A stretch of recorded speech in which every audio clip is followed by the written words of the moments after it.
Okay, hello, ladies and gentlemen. We should be alive, and welcome to another episode of the Arkology podcast. Until we have found a better name.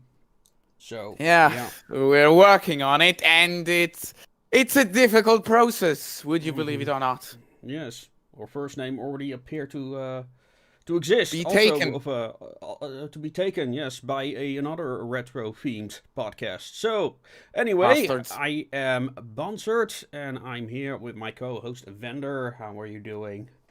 I'm doing just fine. It's been a lovely day so far. We've been having a lot of traction on the Discord today, so it's very Oh, nice. yes.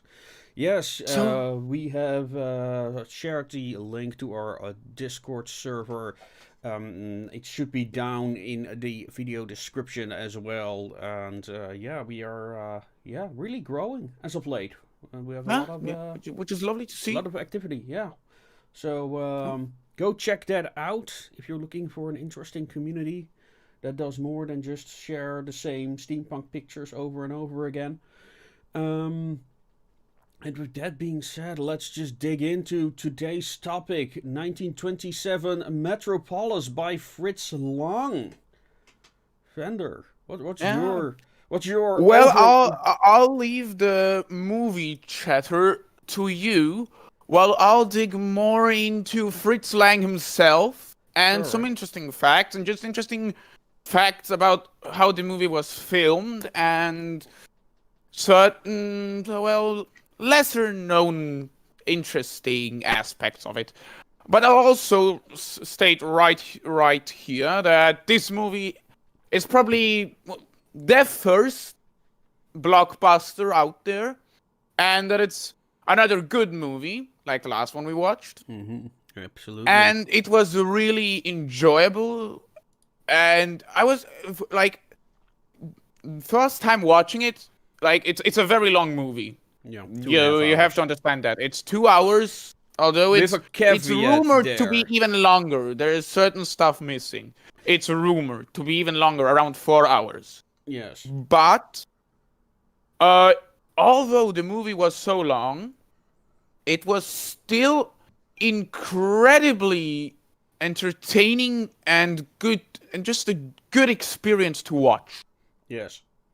It, Yeah. it's If for every classic fan, pretty if much. I Like, would have to describe like this movie in a nutshell, it would be epic. yes, Like, I yeah, mean, you've for its got time. like today's movies where the definition of epic seems to be, oh, let's just throw as much as possible CGI at the Yeah. screen. This movie set the bar for me when it comes to being epic, and they did that like with miniature models and matte paintings.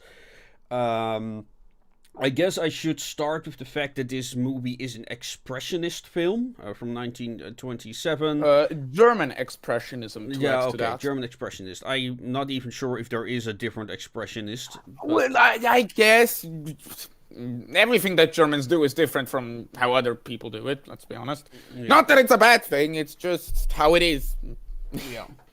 And so, yeah, German expressionist film, which basically means rather than showing us reality, they are more out for leaving an impression on the reader. So it's I guess more artistic, I suppose we could say.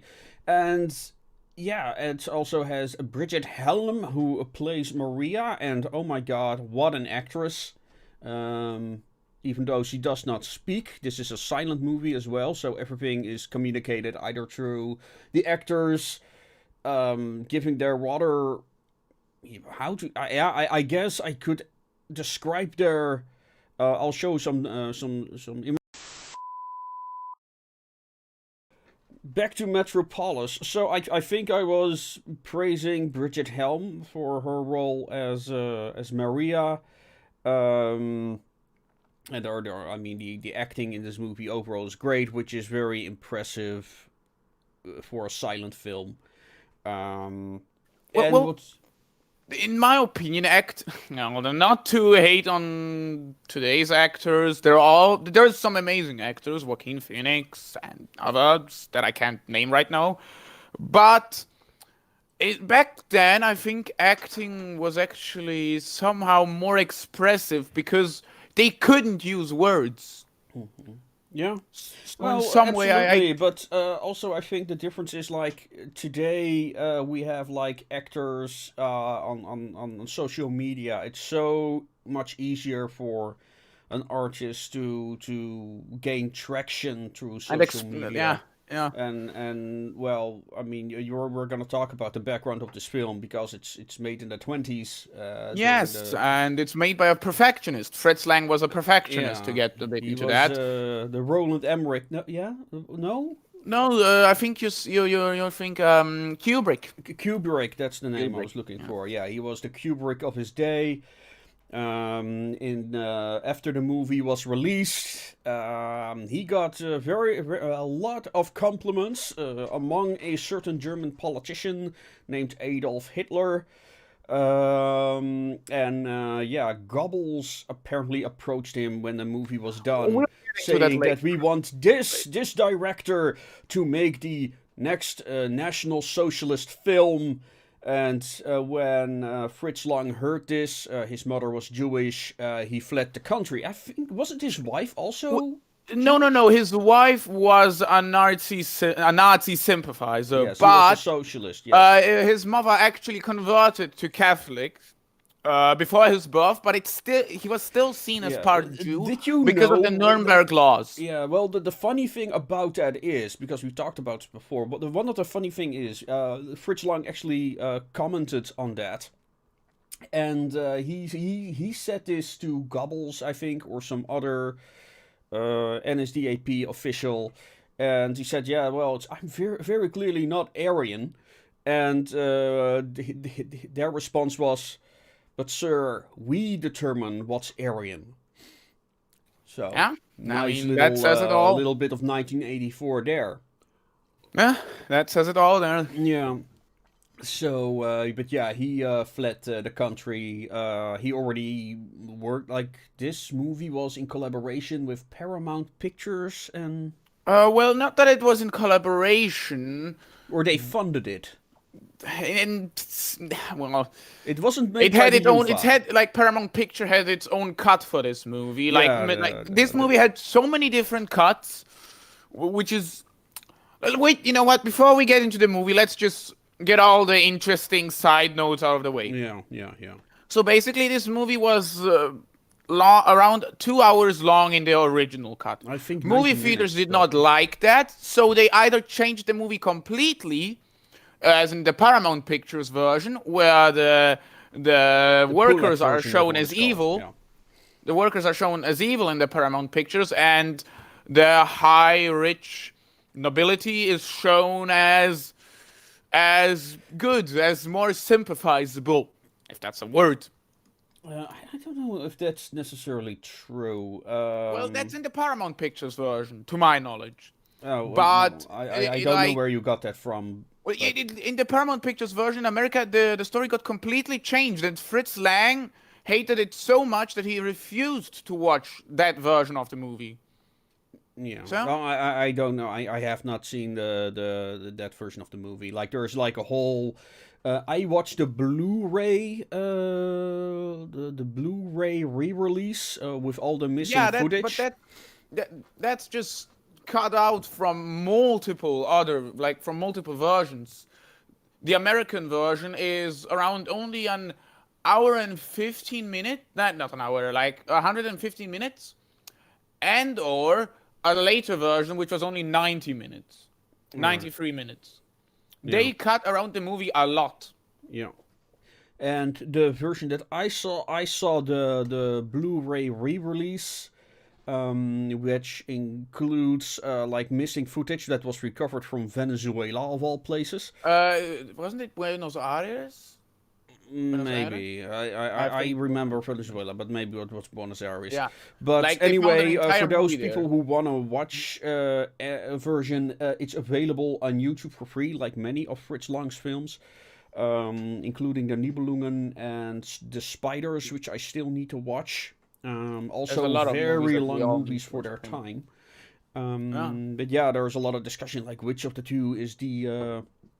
is the more what's the best version? Is it as the director intended it, like the director's cut, or is it the edited version? Regardless, the original airing failed. And apparently the UFA, I forgot what's the acronym for, but basically it was a state-run organization intended to promote German Expressionism. So it was really to promote German culture. So they funded in part this film. But they also were funded by American companies, like Paramount, I think also Warner Brothers, but I am not sure. Also, this movie had a $5 million budget for it, which was extreme for its time. Yes, it's Yeah. and when you watch the movie, you see why. But I mean, again, this movie looks more epic than like the movies that are made today with even more higher budgets. It's quite insane.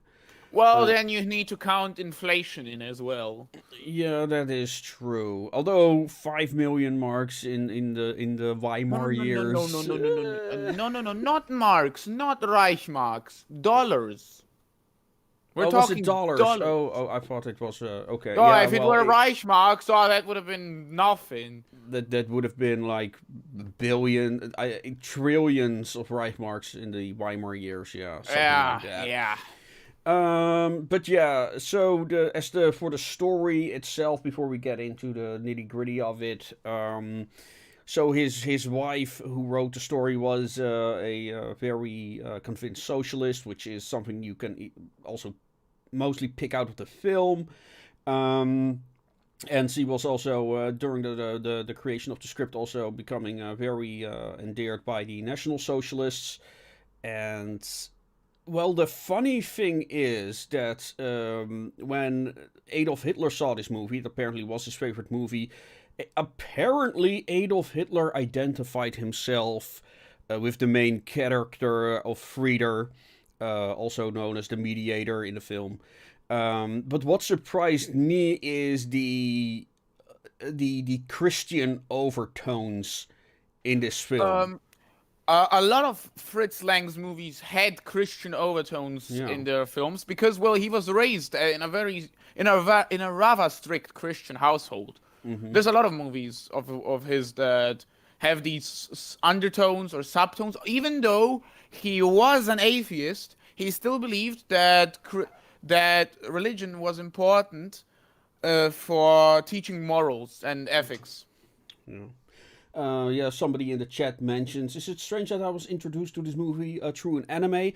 Well, I mean, no, it's not strange, I guess.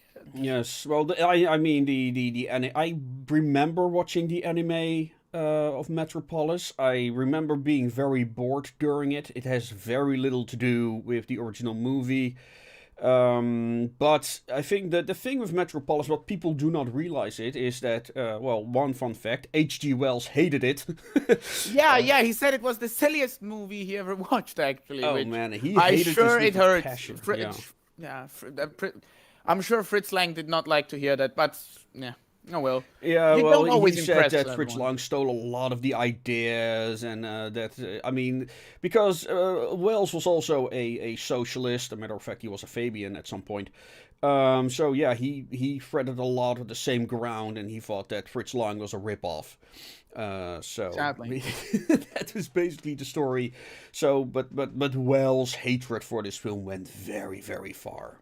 I wouldn't say that he hated it. He hated it with a fucking bloody passion. Like, one reviewer I watched described it like Wells complained about things in a movie that, even he needed to look like squint his eyes to see that interpretation. So, no, he hated the movie with a passion. And fair enough. Also, this was one of the first movies that introduced the word robot to a wider audience. True. Also the robot suit. The robot suit, yeah. Yeah, which must have been a hell to wear. It was made of, I think, the material is called like rubber wood or something, which was used to fill in like to connect wood. But also, it was extremely uncomfortable, and the actress who wore it was cut numerous times by it Yeah, because of its something like that. construction. I mean, I think only the legs could slightly move, and the shoulders could. No, the shoulders couldn't move. Yeah, yeah, it's movable. The material is movable, but it's very uncomfortable. Yeah, yeah. But this is, by the way, the same robot that inspired C-3PO. A matter of Yes. fact, a lot of the shots in the Star Wars films are inspired directly by Metropolis. And there is a shot in the Metropolis films. I want to have a drawing of Arkology based on it. Because it's such an epic shot of the Tower of Babel, which is Oh yeah, that was yeah. beautiful. But there's also that rather interesting shot which doesn't make a lot of sense. The expressionist one, you mean that I? Yes, that I, you know. yeah, Well, I no, think I it's actually think it was actually like supposed to be a cut. Maybe it's just a cut that was done like that. well, It wasn't meant to be like a it was a theme. typical. I mean, like I said, this is an expressionist film, so a lot of the matte paintings are also expressionist. So to show the scope of the film, instead of showing you a natural shot, they do this. Well, it's not Escher-esque, but kind of. Yeah, they do this where you see the city in several angles at the same time. So you get a True. kind of Inception feel. But it does show like the enormous scope that this city is the type of awe that is supposed to Yeah, invoke. yeah. Um, Also, just really quickly, in the chat, what are your thoughts on the characters? We'll get to that in yeah, we'll one get to bit. that In after. one bit, we'll just finish real fast about the city itself right now Yeah, and interesting shots about it. so and we all can that. focus on the thing. We'll But actually yeah, segment it a bit. I mean the shots are all epic due to that expressionist feel. Instead of showing like everything as it is, like as now is the norm in all films. I would love to see. I guess you could say that the closest thing to it visually would be Inception. Um, yeah, that's there's nothing like it. Well, unless you're like into like the old films of the expressionist films, like the cabinet of Professor Caligari, of Dr. Caligari, which we will discuss at some point as well. Oh yes, please let's watch that movie. It's so good. Yes. The first So, time I watched that movie, I loved it. It's so good. It started horror as we know it nowadays. We really need to watch that movie as well. So yeah, that's one to put on the list and to hopefully check very soon. yeah. Does my mic echo, by the way? Because I see my gauge going up and down when I'm not speaking, despite me wearing On my headphones. end, no, but maybe it's when I'm speaking. Well, I don't know. maybe some of the viewers can pay it. But yeah, anyway, I've started the dia screens, and you can see like all the machinery. So this city, Metropolis, is like in layers. It has like the upper capitalist class city, which is very interesting that they call it the capitalist class. But like I said, she was a socialist, so that's how she saw the world. Then you had like the middle layer, which was like all the machines that keep the city going, and beneath that you've got like the working class, and that's like basically the whole setting for this film. So you have like this enormous, beautiful, large city on top that's called the capitalist city. Then you've got like you see here in this image, you see the working class going out of the elevator. I love this scene where you see all the laborers swaying in unison as one group leaves the shift, the other one goes back to the shift, and the movie is just chock full of like hordes of people moving in unison, doing things in unison. So there's this whole theme around order and chaos in this film, about that duality, and it's just also the angles and camera shots. I mean, if you have not watched this film, do so. I mean, every time I watch this film, like all the shots, I'm just amazed by the amount of detail. We'll talk about that a little bit more later. But yeah, so it's also important to mention that this film is in three parts. So this is the introduction where we are introduced to the enormous city above, like the horrific machines down below, and the labor city and how they live. So we get all these experiences by these various people, and yeah, and so that's the first part. Then you've got the intermezzo where like the status quo is changed, and then you've got like the resolution part in which the yes, you get like The ending happens, but yeah. let's keep that for the ending of the of the Yeah, podcast. yes. Yeah. But yeah, that's also a mark of the expressionism going Yes. on in this film. I don't know if they did that in the Cabinet of Dr. Caligari. I need to watch that. Partially, I guess. Yeah, Partially. Oh, maybe. yes, there were acts. Yes, now that I look back to it, yes, there were acts. Yeah. Certain acts. I think it So was a bit differently ordered, but yeah, there were acts. yeah, you've got like the twist at the end of the Well, film. that's most movies of that time that they had Hmm. acts most. But uh, that much about that. Shall we go and talk about the characters? Yes. So in this scene, like this is happening on the top level, and here's this is where we are introduced to the character of Frieder, who is here in a garden of delights, where he gets like to pick like his mistress for the day or something.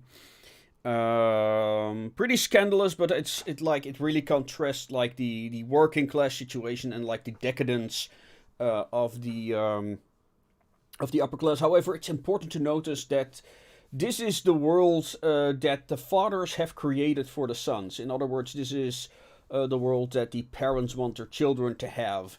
That's an important theme that goes to the movie. And so here we are introduced to Frieder, who's we learn the son of the architect. His father, Frederickson, is the creator of the Metropolis, and yeah, he's just enjoying himself all the time. And yeah, he basically during the time in the garden, he is confronted by Maria. And she is the other. She's played by, oh, what was her? Elizabeth Hart, I think her name was. Anyway, great actress. I love her in the film. Oh, And you mean Maria? basically, No, she no. comes Mhm. up Yeah. in the elevator with a whole horde Mhm. of children, and says, She's in the lower, like in the underworld, as I like to call it. She's held as a saint, pretty "Yes, much. about But just to correct you, the actress who plays Maria is Brigitte Helm. yeah, Brigitte Helm. Yeah, that was the Yes. name I was looking for." But yeah, she introduces the children to Frieder, and she says, "These are your brothers." And but yeah, so there's this whole theme of and yeah, this encounter between Frieder and Maria entices Frieder to go down below into the working class area, and there he sees like these machines. You've got like this very important this beautiful The scene. scene with the huge machine, the Yeah, scene with the huge the machine. Well, Moloch that rhymes. machine where Where the machine Frederickson. that blows up, Yes, but and before that, all right, all right. Frederickson, and I mean, this is a very important element in Show Don't Tell. Like, it's a very elaborate scene. But when Frederickson is standing in front of the heart machine, I think it is called, he sees he starts to imagine that machine being Moloch, and like all these laborers, like again you've got that whole imagery of unison where Yeah, workers are working the machine like automatons, like doing the same motions over and over again. But the machines need the man, and the the machines need the man and the man need the machine. So when one of the men fails because he's overexhausted, the machine explodes, and Frieder like imagines like this machine turning into Moloch and hordes of slaves being fed to the machine, and it's just this. He sees it as a monster. Yes, this enormously epic imagery, which is just amazing. He opens his eyes. He suddenly doesn't want to take on his father's, like, is it inheritance at this point after? Well, they don't even really talk about inheritance. But yeah, after... but like his father owns the city pretty much. He designed it and he's ruling it. Yeah, and he's the next one to get ownership of the city once he's gone. I suppose so. It's not and really... he doesn't want it. He doesn't want it. He sees the horrors of the movie. Yeah, but I don't think that's really the conflict.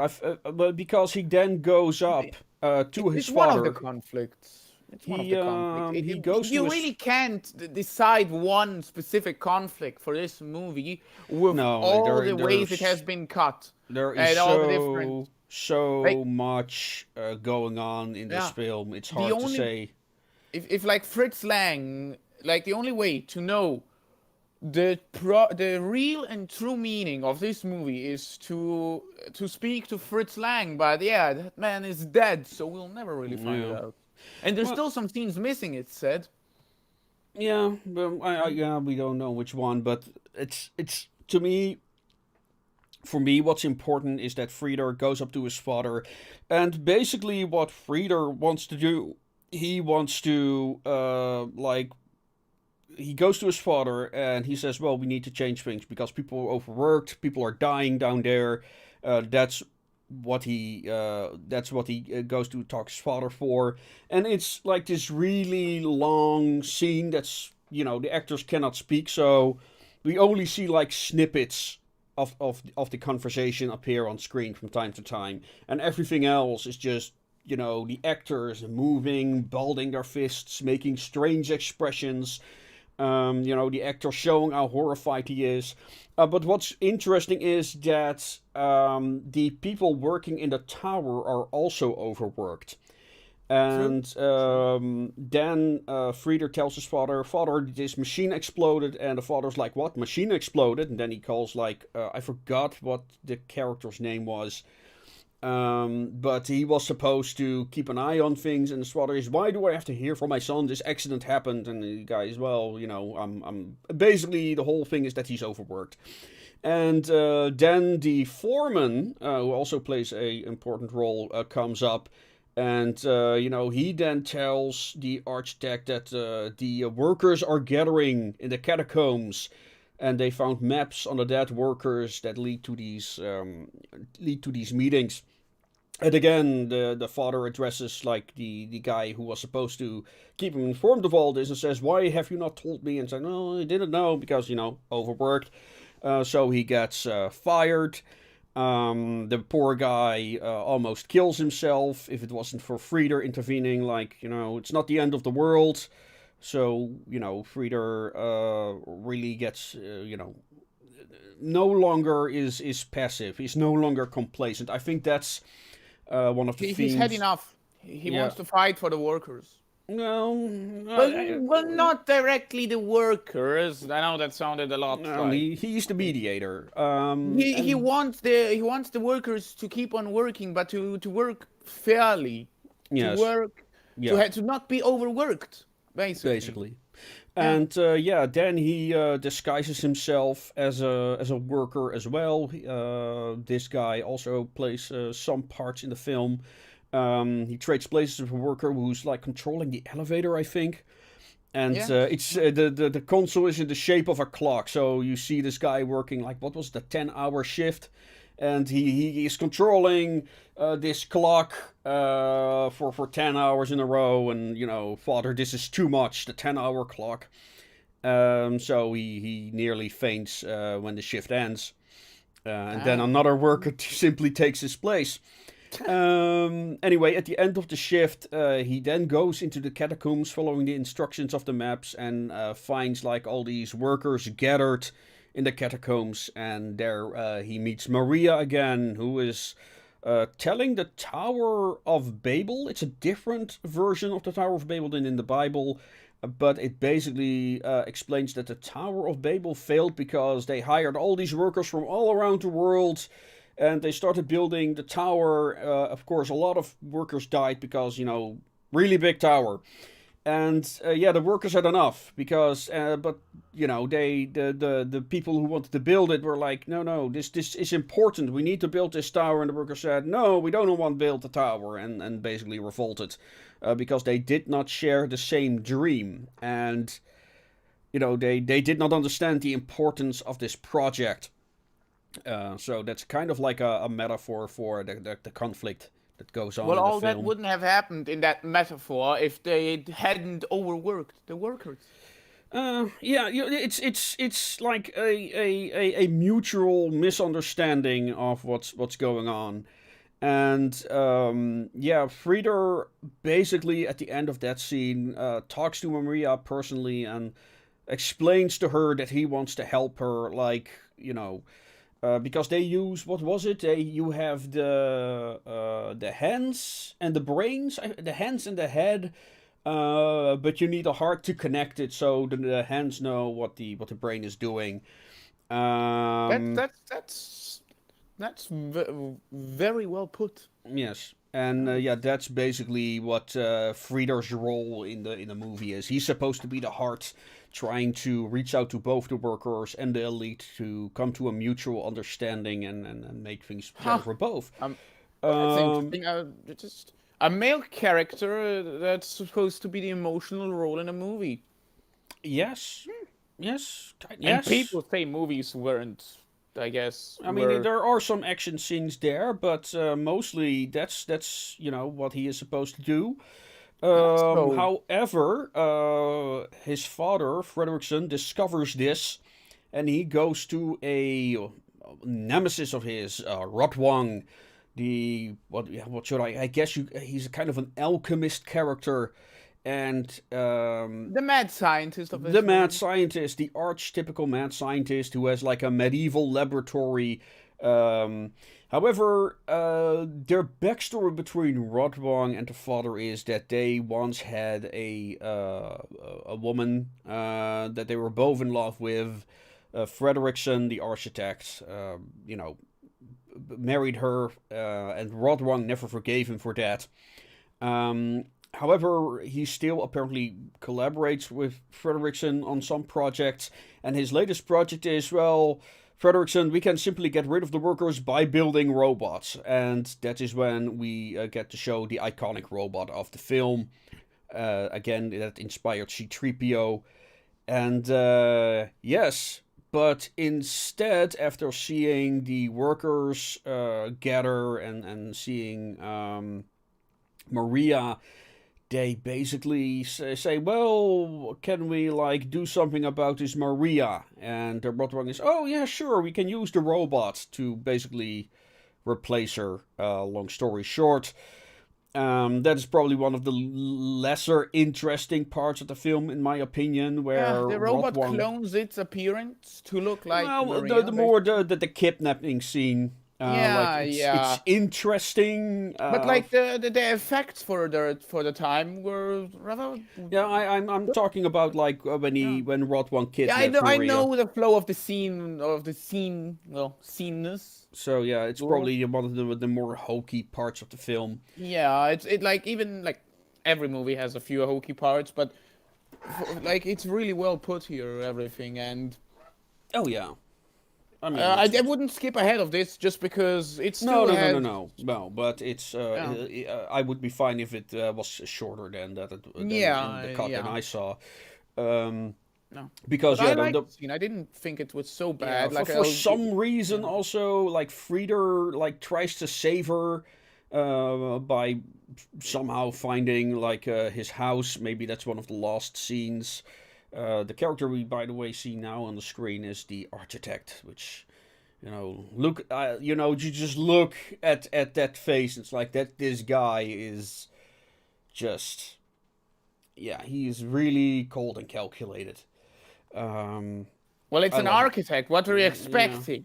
yeah, yeah. Those I aren't think really it's known for being nice. yeah. I mean, I love the contrast between him and that of his son. Well, son is really like emotional and upset. He is like, oh, oh yeah, this is pretty bad. Oh, oh, machine is destroyed. Oh no. Okay, how should I blame for this? Oh, how about that guy? Yes, you're fired. Okay. Wonderful, wonderful, and yeah, so the robot takes on the form of Maria and basically becomes the whore of Babylon. That's how she is depicted. Interestingly, she first starts like corrupting the elite. They start fighting over her. They start lusting after her. Some of them kill themselves because they cannot have her. At the other side, she starts like arousing the working class, telling them to revolt. And of course, Frieder discovers this. He tries to stop the robot, but instead, the workers turn against him and start their revolt. And that is basically when, the whole thing, the whole city goes to hell in a handbasket. Um, so yeah, Yeah. that would summarize that part. Have we gotten Interesting. to the last act now? Yeah, well, there's one scene, and I think you want to talk about this too. Let me see. I Hmm. have the image here, All right, no, and I know. Before we go, we'll talk about that scene, yes. But before we do that, like after we do that, I'll have a little break, as in I'll be talking about the clothing of this movie, if that's all all right, right. that's fine. Good, good. So yeah, that scene. Ooh, that scene. Ooh, yeah. Let's talk about that. That is a good scene. Yes. Yes. I love this shot. I love this depiction of Maria. What's that? A strong female lead in the 1920s? Yes. Yes, but I That has to be love like fake. the poses he takes on in the scene. This so the real Maria broke free. She realizes what the evil Maria is doing, but it's already too late. The workers are revolting. They're destroying the machines, and they are heading for the next level. And Maria goes down, and it would appear that the workers forgot something. What did they forget, Vendor? Yeah, that's the good point. What did they forget? Yes, their Because children I are forgot still it as down well. there. You can tell who's the working class of us too. Yeah. Yeah, so yeah, the children are still down there. Remember, Oh, this is like of course. this is Now I the remember it. The yes, flooding scene. God damn it. yeah. Oh, So the flooding yeah. scene. So what basically happened was the working class are destroying the machines, And and they the forgot. Oh low. wait, there's children down there. Damn. Yeah, so yeah, but what happens is that the lower levels start to flood due to the damage, and And just before we move on from that scene, the flooding scene was reshot multiple times. It took around 2 weeks for it to be shot completely, and Fritz Lang insisted on keeping the water cold. yes, there is a lot of water. Yeah, There is a it, lot of water. yeah, and I'm sure it was not enjoyable for the actors. Imagine 2 weeks just constantly being drenched in cold water. Yes, Ooh, I believe some people fainted. of course, but Yeah, then again, that adds to that genius movie feeling. yeah, absolutely. That's why this movie is so good. There were actual sacrifices being brought. Nowadays, everything is safe and friendly. God damn it. Well, not Mad Max, the Road Warrior. Well, true, true. But But still. yeah, so but I love this particular shot of Maria where she is. This is the alarm. She wants to save the children, right? Bring them all together to this alarm bell, and she looks like a statue, like of David. It's just so incredible to see her go through these motions, because And what I love about this particular shot of Maria, that she is both powerful and vulnerable. Like, she's trying to save the children of the city, and it's just such a incredible thing to see. And the only character in modern cinema that I can think of that even remotely comes close to this is Ripley of the Alien series. True. I mean, Oh, this is like, I said this on the Discord, like, it feels like, the idea of a strong woman in Hollywood is to have basically a male hero with double X chromosomes. yeah. And this is like, when I think of a powerful woman, I think of this scene. It's just incredible. And it yeah. was seen as, I don't know how we've gone back in. Is it progressiveness? Is it I mean, it's not evolution, but I mean, it's bad writing. It's it's just what written it's by what sells. commission. It's what sells nowadays. Nowadays, it's just what sells. It's I don't know if you can. I guess this is some. I don't know if this can be seen as conservatism, to just enjoy something. Well, it's not conservatism because is it conservatism? Is that I don't the know. proper I don't know. I mean, the thing, like I said, I mean, the idea of strong female characters. It's been around for much longer than it is said to be. Like, maybe she's not the main lead of the movie. Oh, she is. I mean, the whole I story mean, she's revolves around along her. with along with Fredder, she's the lead. Yeah. I mean, the whole. Yeah. I mean, the whole thing. The whole reason why everything in the movie is happening is because of her. True. Without her, true. you wouldn't have the story. She is the main character. She is. I mean, sure, Frieder. Well, no, she's also a hero. She's saving all the children of the city in this scene. Come on. Yeah. But then again, those are just she's children. literally Well, the saving reason the why I future forgot of the about city. the children. Yeah. Well, the reason why I forgot about the children is because I really do not care about children. You Yeah. really got the wrong guy to remember that scene. Like, do you think I'm going to remember some pesky children, orphan children, probably? Come on. Yeah. Well, yeah, you don't. Well, yeah. Well, you are very unlikely to have children, so. Yeah. The chance of. So. Well, I mean, it's not that I'm unlikely of having children. I literally can't. And not that I'm impotent, dear viewers. It's just that, yeah, I am not interested in having children, first of all. And secondly, my sexuality doesn't really allow it. Yeah. So, yeah. Also, and yeah, to get this over. Yeah, we're diverse on the Radioactive Future podcast, our Arkology podcast. So, yeah. Yeah. It's a bit back and forth, One is yin, the other is the yang. It keeps a contrast to the podcast. It would be boring if we were just constantly agreeing on everything, wouldn't it? But this is an important theme in the film because the same goes for like the upper world. It's the world the fathers have created for their sons. Of course, that really you could easily miss that theme because it's.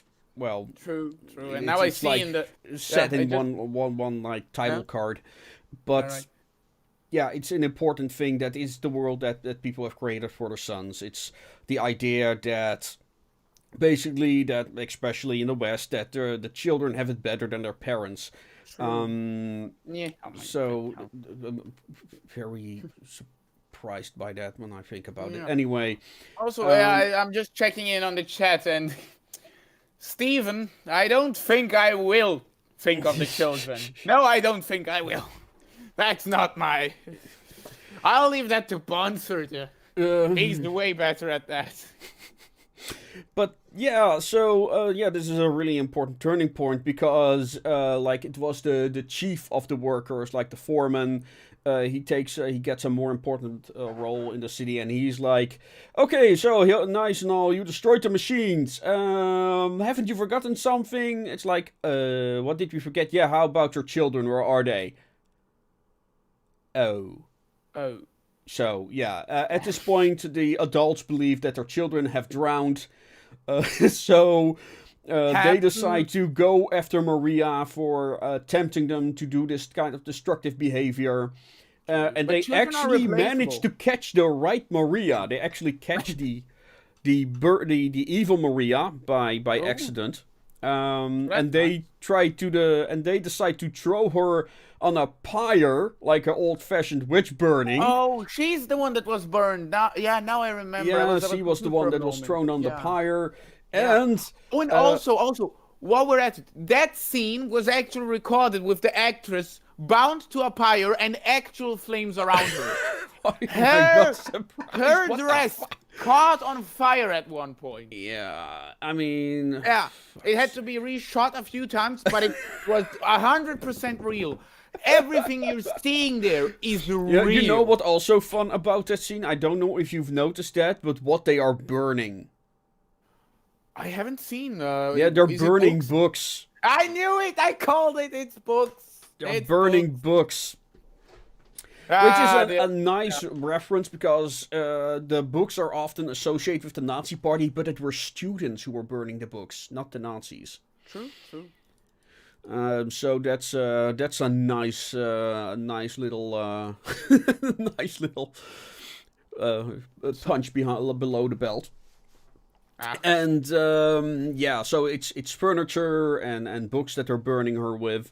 They're literally burning cultural artifacts. But the real Maria, meanwhile, is being chased by Rotwang. Interesting that Rotwang is kind of like the Illuminati in this film, like the guy orchestrating everything from the shadows. I thought that was a very interesting thing.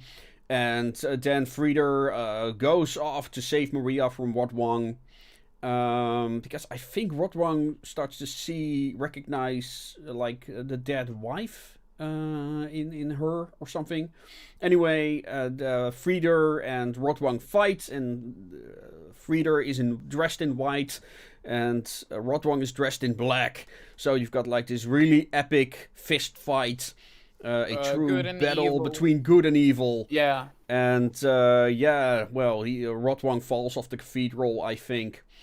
And the Fredrickson is a bit weird because just one moment in the chat. The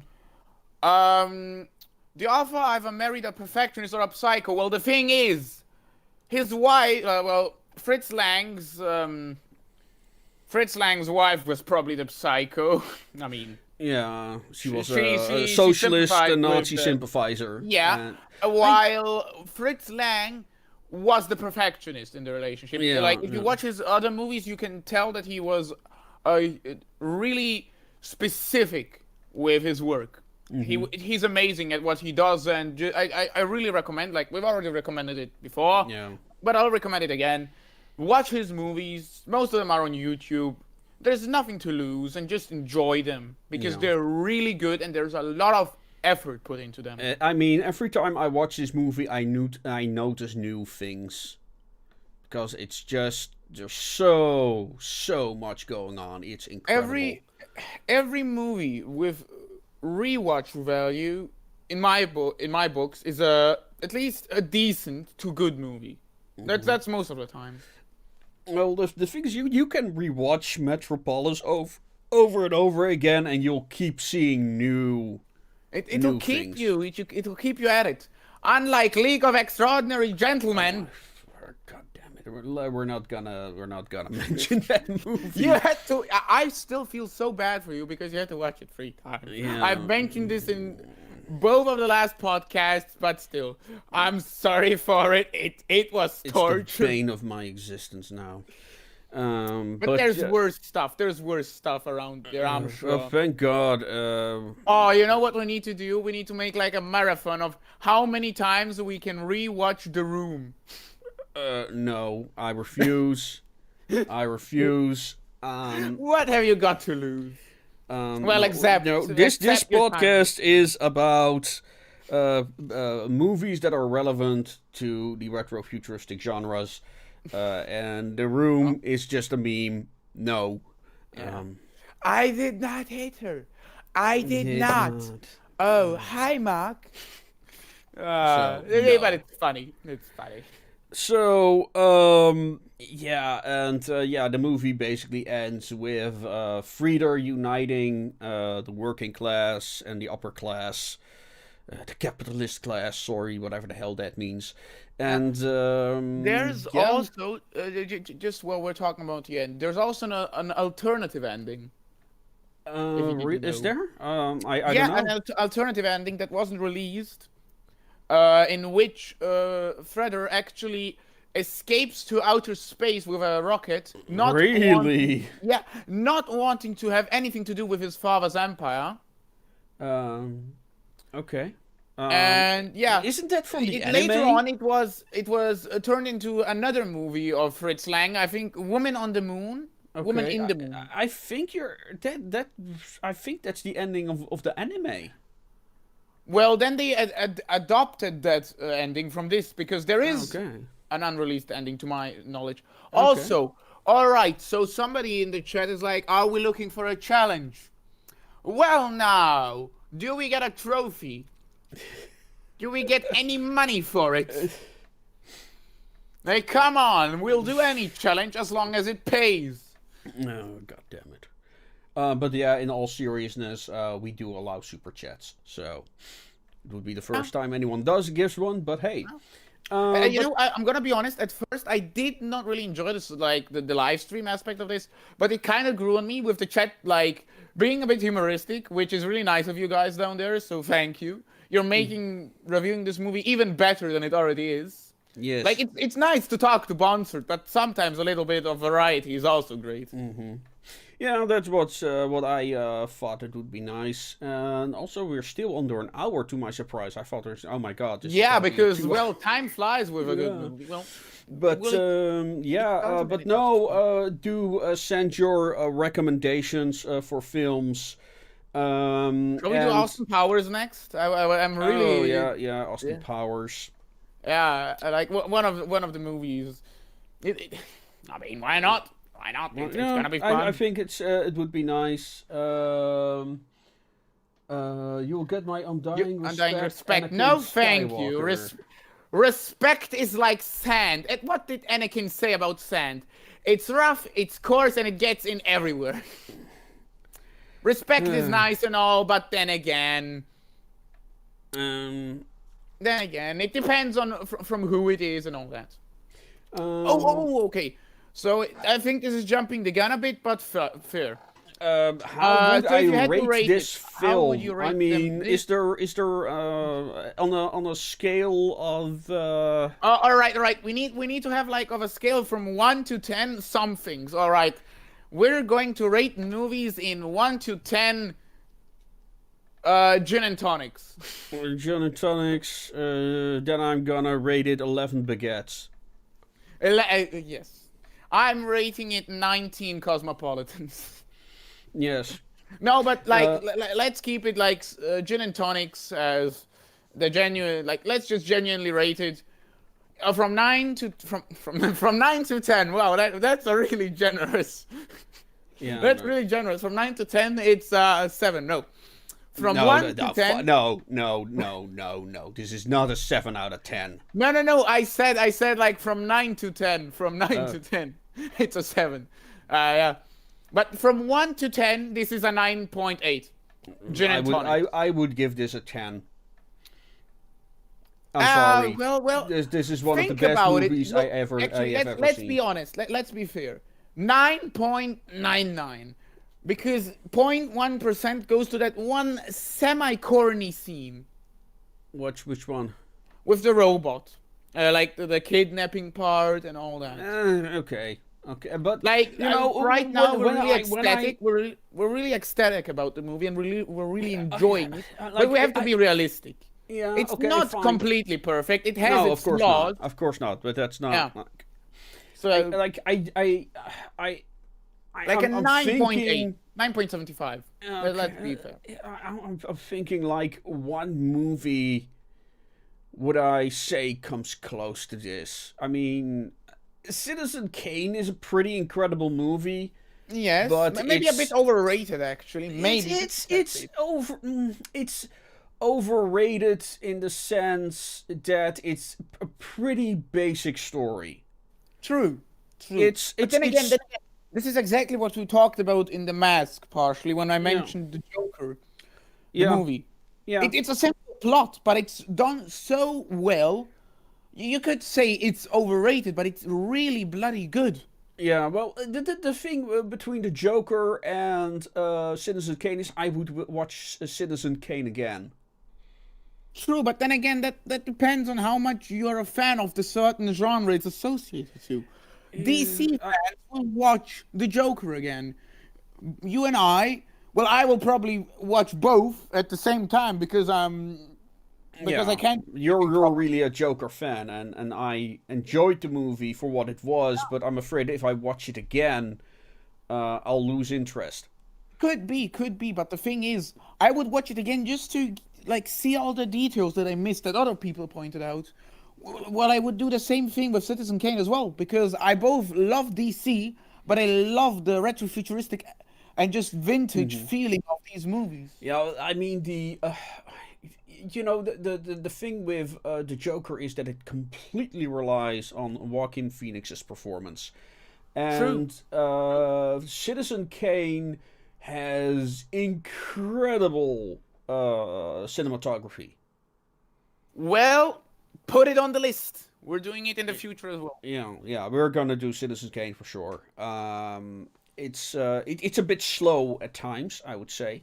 True, but The difference between the slowness of Citizen Kane, in Citizen Kane, certain scenes just become silly, whereas in um, Metropolis, like the acting, it's such a performance, right? That even when I say that the scene that Maria gets kidnapped, and in certain scenes that the scene with the water takes too long, like every shot is so calculated, every pose is so well choreographed, work. and how do you say, Citizen Kane has that same choreography and cinematography as Metropolis. It's just not as well. There is some expressionism in there, but it's very toned down. Whereas yeah, the Joker is, well, like I said, it's just that fetishism for reality. The thing with the Joker is, I guess why so many people pronounce it as this amazing movie for the time where it came out is because there really isn't that much competition anymore nowadays. No, it was a breath of fresh air in the Exactly, it was current something cinemascape. it Yeah, talked about a topic that other movies wouldn't talk about, mental health to some degree, yeah, and well, back then these movies didn't seem all that interesting because well there was competition. yeah. This was the standard, I'd say. In that regard, a Joker has the same stigma as Metropolis because it's very easy to say, well, it has this particular political message, but in both cases, I can see, well, because it's funny that Hitler identified himself with Frieder. Because I could easily say, because according to Fritz Lang, it was a criticism of the Russian Revolution and the destruction that brought. So it's now, of course, Hitler was an anti-Bolshevik, so in that particular case, Hitler could have used that perspective as well. But I mean, Yeah, I just want to digress for a moment because the chat again. uh Being rather active. Thank you for that. So when you're watching and reviewing movies, what hits you first to look at? Cinematograph. God, I'm horrible at pronouncing words today. Well, one thing or is act. that I'm not bored watching them like I was True. with Lord Extraordinary For me- Gentleman. Yeah, for me, the cinematography is cinematograph. The way the goddamn thing is shot. Yeah, let's say it like that because Yeah, I but can't. I must say, in case of like what I miss in modern movies is Modern movies. because I don't like I think I don't like realism in film. I like I like the surreal. I And also I like something that's in the middle where you don't. I guess it's a bit of the Lovecraftian aspect to it, like where you don't know what is. I mean, this isn't really Lovecraftian, but it's like you don't know what is what. It's very, it's realistic, but it still breaks reality. It doesn't make any sense in all yeah, well, worlds, but we're talking about what we look for in movies. yeah, what I look for is just how it's shot. How acting is also an important aspect when it's well, especially when it's a silent film. Mm-hmm. But Oh yeah. one thing I look at the most, and this is just me personally, and it's basically because it's the one thing that interests me the most about all these old school black and white vintage movies. It's clothing, because I get a lot of inspiration from all these movies. Yeah. Just like when watching old catalogs from the 19th century, this brings me a breath of fresh air. Yeah, I do have to say, despite all the hokiness of the old science fiction Gernsback era of sci-fi, the People, designs do look unique. yes, And yeah, in nowadays science fiction, everything looks like Mass Effect.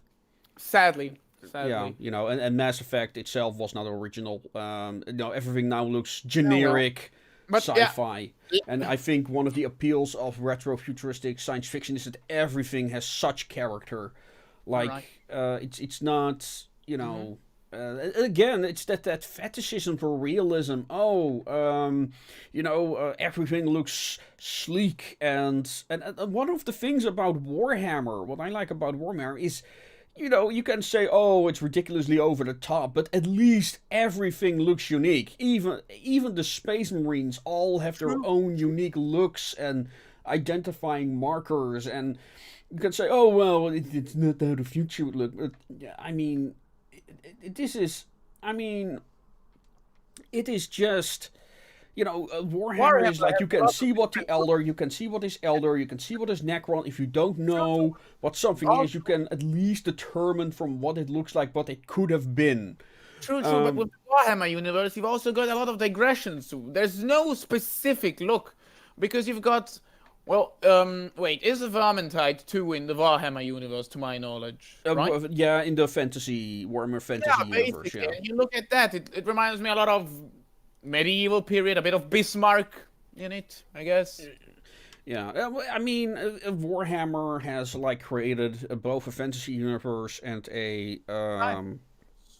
a science fiction universe that both have like a very identifiable markers. When I look, for People are example, agreeing Mass with us Effect, in that. it's generic sci-fi. People agree with us, and that's really nice to see. Lovely to see that we all agree on the same topic. Yeah, But I now also would love to talk Warhammer with somebody at some point. I would love to yeah, talk I about would Hell's say, Reach and look, Adeptus and about for that, Astartes.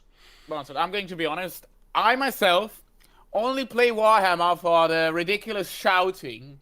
I don't really play it for the lore. I just play it for the blood god, Yeah. skull for the skull throne. Yeah, I mean, Voice fine. That's line. fine. But I mean, yeah. if you It's really a want to, meme, but it's. I mean, yeah, the thing with, and I hope to do something similar with the Association of Ishtar.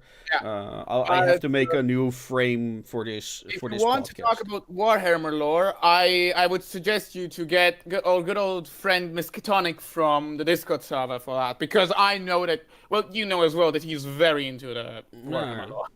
Yeah, Also, I'm now, more into the lore. I played it. I used to win contests with miniature painting. oh, Um, lovely. Yeah, That's nice. yeah. I still have the prizes and the miniatures I won with. I sold the rest That, because that's just great. That's great. But well, if you'd let me digress now, yeah. finally talk about the clothing of this movie. Yes, we have not talked about the clothing. That's my topic. So yeah. Uh, all right. So it's a 1920s movie. The 1920s style of suit. I'm talking about menswear right now. I'll get into the dresses for a short bit, but well, let me just. Well, it's a short bit. So basically, the dresses are beautiful. Even the poor person dress that Maria wears while she's in the underground is lovely in cuts and drape and just it's quality. It's quality for its time. Stuff you wouldn't see nowadays. Yeah, But I'm kind of what we didn't talk about is how passive the quote unquote capitalists are. wait, let's not get into that. No, but I thought it was funny because you've got like this one scene where the working class people are storming like the upper level, and meanwhile Maria has You're taken ruining like all my these capitalists on parade, and You're ruining my moment. There's people in the chat that want to hear about clothing. Let me okay. I speak. thought you were done. Fine, I finish your. wasn't a bastard. I was talking about women's dresses. I might be gay, but I'm not wearing dresses just yet. All right. Sorry, But- sir. All right, yeah, see, I can be dangerous. But basically. So, yeah, that's the dresses out of the way. Now, the suits. God, do I love the 1920s style of suit. The dashing cut, the sleek silhouette, the beautiful, how it drapes along the body and... God, this is... Many people won't understand what I'm talking about, but... this movie was a roller coaster of emotions for me when I saw the beautiful wing collars, the top hats, the white tie ensembles, which have been so done, yes, exactly, so well done. In ages, I haven't enjoyed watching party scenes so much, with the sinning and well, it's well dressed sinning. That's why I allow it. I mean, I can't go in on the details of the 1920s silhouette because, as the chat says, I mean, even the hats. But basically, I don't want to overdrag this bit. I already probably have, but all that you have to take away from this is they did it well. They put effort into it. It shows. The clothing of this movie shows and tells so much about the characters, with Freder wearing white, representing, well, purity, all things good. Well, most of the evil, well, in quotation marks, evil characters being dressed in darker gowns. What about his poofy pants, though? Oh, those, I just wanted to get into those. Those are breeches. Well, partially, well, breeches would be cut right at the knee, but those are a specific type of pants. Hitler For driving also, horses? I think why Hitler saw himself in Frederick is exactly because of those pants, because Hitler wore Now that you kind of mention it, yeah. Yeah, he wore that kind of pants as well. Yeah, but that isn't that kind of also pant- the pants of the elite because of the horse riding? Yeah, but that kind of pants is meant to be worn with boots, with knee-high boots. That's why they are puffy at the thigh and then get slimmer. Yeah, down the horse leg. riding boots, yeah. Exactly. That brings me to two things, right? Yeah. One, maybe next time you want to talk about clothes, maybe you can make like a compiled screenshot of all the Of clothes. course. Maybe I'll bring some. Yeah. So you can make some screenshots and send them to me so we can post them in the screen. Yes, And yes. two, maybe we should talk about the clothing of some of the most notorious dictators of the 1930s. Yeah, sure. Why not? That would be fun. But, yeah. And do some on Hollywood stars as well, maybe from particular why not? eras. Why the bloody hell not? But, just to, like, I'll be editing this later on and I'll put the pictures in. So, pictures will be in the post live stream version of the podcast. Sorry, dear viewers, you'll have to rewatch the podcast to see all the beautiful suits and the cuts And the tailcoats. Sorry, losing my cool. You know what other film we have to see now? Oh, which one? The Dictator by Charlie Chaplin. Bloody hell, yes! Charlie Chaplin's Dictator, yes! Sorry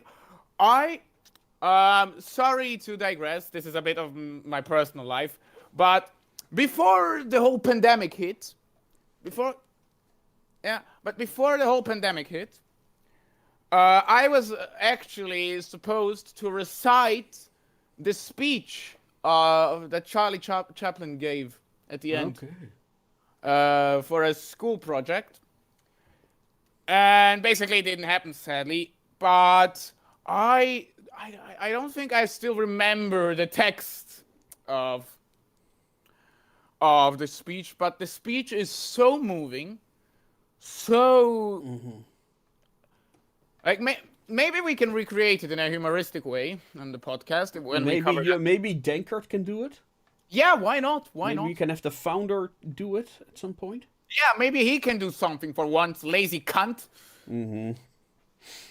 Yeah, what you gonna do? Fire me? I don't think so. I'll call you homophobic if you do it. Yeah. Yes, you're gonna try and cancel the founder. Yeah, what's he gonna do?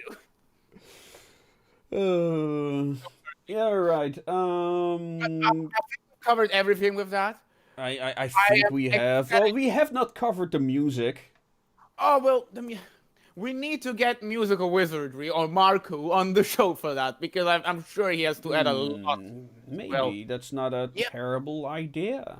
Yeah, we could have maybe as a little segment guest. Well, yeah. Either indeed like a segment guest or a third panel member who is more specialized in music. But there is one nice little Easter egg in the film, and that also plays in with the whole Lenin reference that's in there. Tell it to the audience. And that is they play the French anthem when the working class decides to revolt, and apparently that anthem, because of the revolutionary intonations, was also adopted by the Russian socialists and other socialist groups. So when they play that song, that's probably a reference to the Russian Revolution. So yeah, little Easter egg. But I love the music is like, again, with the whole expressionism going on, like it's really this movie has probably expressed, I mean, fair enough, it's longer than most movies nowadays, but it's something with that the Snyder cut over 4 hours, I don't think. Yeah, it's something that I've noticed with silent movies most of the time, is that they manage to express more through silence than modern day movies through words. Well, that's something I wanted to touch on briefly, like, because with the expressionism, my character descriptions are kind of like inspired by how Orwell did it, and that is going for an impression rather than a actual description of the character. And that is also how I write my own, describe my own characters. Like, I don't often describe them because I just think it's a waste of words and breaks the flow of the story. So, I only describe things, appearance, when I think, okay, I want this, the reader to have this impression of what I'm writing. Yeah, it's all about, with you, it's really just show, don't tell. Yeah. That's the main. It's about the execution, right, of show don't tell, and there are like writers who like describe everything the character is writing. I mean, Gail Carriger is like, she describes the clothes of all her characters every time they appear in a scene. Well, yeah, fair enough.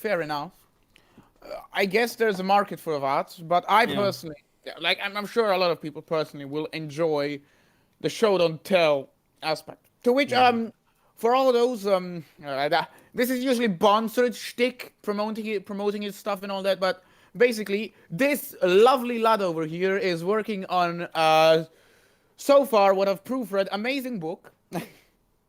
He's doing a really good job, and he's working really hard on it. It's coming to a close. It should be finished. I'm not saying soon, but I hope to have it done in a few months. Yeah, so first yeah, draft there at you have least. it. Yeah, But and then basically, come on, join us in the Discord.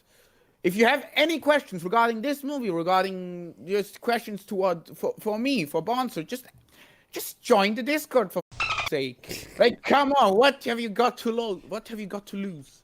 We're not going to take your dignity, possibly your virginity, but not your dignity. Okay, disavow. Don't you? Oh well, actually, well, you can't really. Yeah, a Discord. Yes. How can a Discord take someone's virginity when the owner hasn't even lost it? Proof of concept. Yeah, but yeah, well, I think we're done for today. I don't see any Yeah, more it was remarks in the lovely. chat. And I expected we'd be talking longer, but I think we covered everything that We I were wanted to talking talk rather about. long. Like we were talking an hour and 18 minutes. Yeah, yeah. So Well, that I is expected we would be talking about this for 2 hours, so I'm thank rather... God not, because I still have to edit all of this. Yes, Yeah. yes. So, Alright. but like, let's just like stay in for another 2 minutes to see if there's any questions. Just paste them in the chat, scribble them in the chat, however you want to put it. Just put them in the chat, and we'll answer them. So yeah, you've got 2 minutes. Time's now. Yeah, I think all I've got to say right now, all the things that Vander already said. Look in the Discord. Don't forget to give this video a like if you enjoyed it. Share it with your friends. That will greatly help the channel overall. If you have recommendations for videos, let us know. Patreons, of course, get what do you say? Get priority. You can help support the show. I'm in dire need of some original art. So please go and support us on Subscribestar or Patreon, or Ko-Fi. He needs some original art. Help this man with his addiction. Yes. Oh, and yeah, time is ticking still, but we already have something in the chat, and I find this really sweet. First off, already, thank you, Steven. Very sweet of you, and now I'll read it out. Thank you guys for your hard work. Well, there's no need to thank us. We're just two twats online talking about movies. If there's someone to thank, it's you, amazing and lovely viewers. I know this doesn't mean a lot to you guys, but thank you for... You're the ones that make this possible. Agreed. And also, well, Bouncer should be saying this, but I'll take it from here. You're the ones that make all this podcast possible, and well, as long as we get any views, it's enough. It's enough of a reason for us to keep it going, and it's for me, it's a good project, side hustle to work on my editing skills, and for Bouncer, it's just a way to keep in touch with his community and just express what's happening and all that, alongside the interviews and similar stuff. Yes. So yeah. Yeah, the interview with Victor and the Bully has been postponed up to because they are April. Can I? Shall I? But yeah, if you also have guests for our regular podcast, let us know. We're always looking for other artists. If you want to talk about specific topics like Warhammer, let us know. We can do streams on that as well. Just join the Discord if you want to talk. We're very welcoming. Yeah, but I think as for the steampunk retro punk community, I think we need to have more discussions, open discussions that people can watch and respond to. So people don't think of steampunk as this really single aesthetic of, well, brown BBC costume dramas. And also, for people to meet, because, I mean, the more people I get on the show, like, when artists meet on this channel, they start talking, as well, and they start talking about possible collaborations and stuff like that. Not all of them go through, but some of them do. Like, for example, the whole Radio Retro Future for Fallout thing was born on a podcast, as well as some other collaborations. So keep that in mind. Yeah, but I think we've really overdone it on the time. Yes. But just before we finish, I'll quickly elaborate on why the Victor and the Bully podcast, interview, was postponed. It's because they're going to on the 1st of April, April Fools. They'll be celebrating the first year of their podcast, Sin and Gin. So go onto their Facebook page. Go and if you're free on April's Fools, go watch it, because I love that podcast and it's really funny in my opinion. So yeah, go show some support, because they're still a smaller channel than us here. Mm-hmm. And yeah, they're just generally really nice guys. Maybe we should ask him. Maybe we should ask Victor on the show if he has time, so he can promote his own. Sure. I would love to have him on here. I'm sure he has. I'm sure there's a movie that he would like to cover if he wants to be on here for. Oh man, what would I change about this movie? There's already so many edits of the film. Like there are certain scenes I would make a little bit shorter, but. True. You can watch the shorter version, and you can watch a longer version, and you can watch another version that was made in between those two on YouTube. I guess basically what you can do here is just make your own cut at the end of the day. Just make basically. Just plug and play. But yeah, so that's the only thing I can think of. Like, make certain scenes a bit shorter.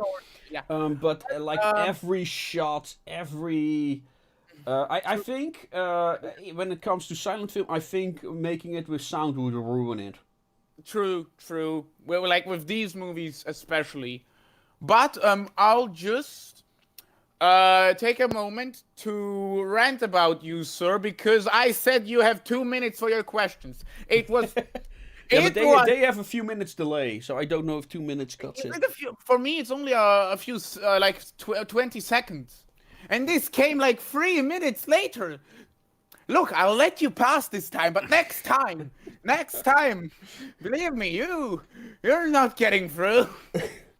All right. Anyways, did I do the outro last time? I think you did the outro. All right, so this time I'll leave it to you, Bonsard. And yeah, I think we're ending one last time. Like, subscribe, share this with your friends. Especially the sharing helps a lot. If not this video, another video on the channel. You don't do it 2 times. It's repetitive. You don't do it 2 times. Just get to the outro. Come on, all right. With that, ladies and gentlemen, we're gonna bid you adieu. And as always, make things your way.